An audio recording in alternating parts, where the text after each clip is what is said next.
Hi, this is Troy Dreyer coming to you from the red carpet at Streaming Media West in Huntington Beach, California. We're doing some red carpet interviews with some of the people presenting at our conference. And right now I have Maxwell Da Silva, video architect for the New York Times. Maxwell has flown in to talk to us, and we're very grateful, and I'm sure you're glad to be out of the cold weather. Yes, exactly. That was the most exciting thing to be in California right now, because the weather in New York is crazy. People, it is beautiful out here. Yes, that's true. And it's below freezing in New York right now. So you've done a lot of interesting video projects for the New York Times. I know people still don't think of the New York Times as a video destination, but more and more it is. Tell us what kind of things you've been doing for the New York Times. Yeah, so I started the Times 2 years ago, and from that point the company started to invest a lot in video. So we create that new project called Times Video, which is our current video library. And we pretty much have a bunch of different channels to talk about food, documentaries, traveling. I think the Times right now is changing a lot to, we want to invest more in video content because that will reach our audience and elevate the state of how young users engage with the Times story. Another good example of that was during the Social Olympic Games this year. We had a great overview about all the sport that we had, and we had some very engaging video experience there. And during my experience in the New York Times, we have been changing quite a lot of stuff. Now we are launch a new player, which before was using by a third-party vendor. Now we built our own player. We also are working and provide more live events for the Times, where we have Timescasts.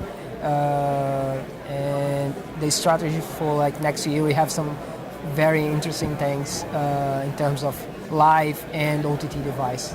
Yeah, I look at them all the time, and I know the Times has done some really beautiful video stories on the site. They have a great flow to them. I really like them more than other news sites. Yeah, I think that's one thing that the Times is quite good. We are not a broadcast company, so we are not produce that much content, but everything that we produce, that is a very fundamental concern to keep the Times quality we do with our articles and our videos, and put that effort to make things in a beautiful way, to tell the story in a very engaging system. And we have some very interesting channels there. The Op Docs is one which we have amazing story from so many people with different backgrounds, and yeah, I think that's. How much video does the Times make every day or week or month? Oh, I think right now we have we are producing around of 30 to 50 videos per day, and some of them is produced internally. Some of them is from other digital agency who sell content to us. But it's pretty much around that. That's terrific. That's a lot more than I thought. Yeah. So you were here specifically to talk about the Times effort with Chromecast. Yeah. Chromecast, a fairly new set-top device.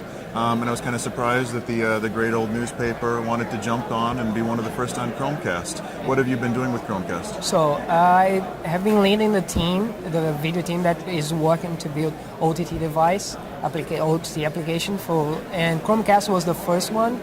Because we look for the market and the price of the device, it's very compelling. We have a pretty good study case of how many users who already use the New York Times video platform has Chromecast. I think the Chromecast application, and that was one of the main business goals when we decided to take Chromecast as the first OTT device, is because the development costs of that application is a way lower, and it's a really low cost application, because we are right now building the first phase where pretty much everything is based on Chrome. So we only need to build a HTML5 JavaScript application, and the level of results that we can get from that is creating second screen experience and give to our articles and even the Times video page a way of the user can watch the video and also see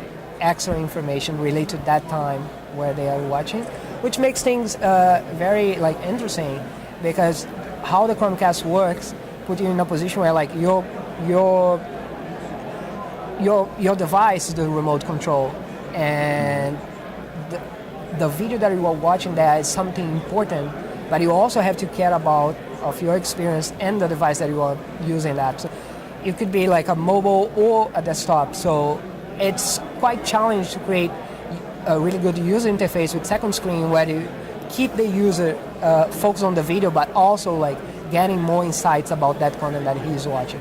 And that's like one of the big efforts that like the video design team is working on to create like new strategy for those experiences. Now, when did you launch Chromecast Access? I think we are pretty soon. To, Oh, you haven't done it yet? Yeah. Okay, so you can't say about specs Yeah, yet. yeah. But we are pretty soon. We are in the test phases right now, and I think in the beginning of next year will be like a good day. Excellent. Now, this is part of a larger OTT initiative for the Times, right? Yes.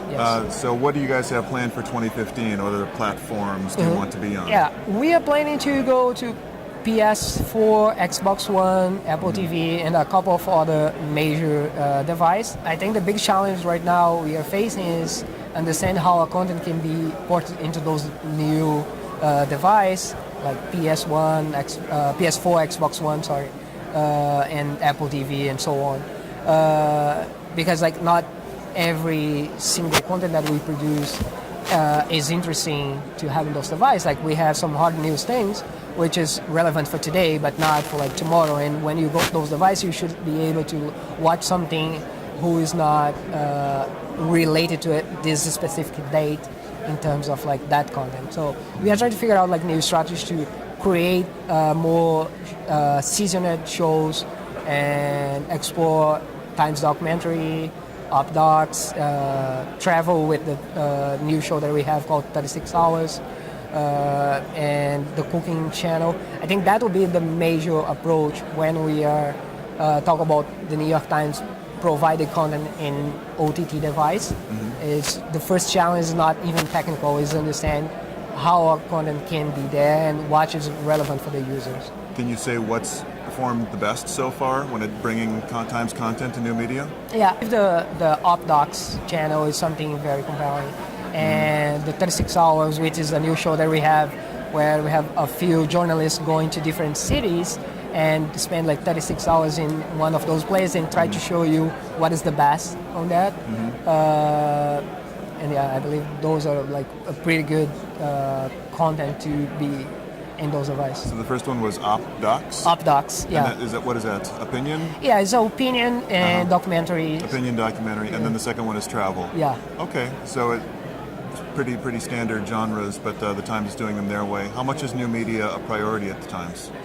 I think it's quite big, because if you take the business of the New York Times, we have, since our last innovation report leaked last year, in the beginning of this year, it's very clear for the Times that we should be a digital and a digital first experience, because our newspaper has been our newspaper subscription has been facing a lot of like different challenge, like every single media every company. Newspaper, And the Times has been putting a lot of effort to start to change the way of like how we think about our content, keep the quality but create something that is still compelling but focus on digital first and moving. Well, that's fantastic. It's been great seeing how the Times has adapted to the challenge. Thank you for joining me, Maxwell. This is Troy Dreyer coming to you from Streaming Media West on the red carpet.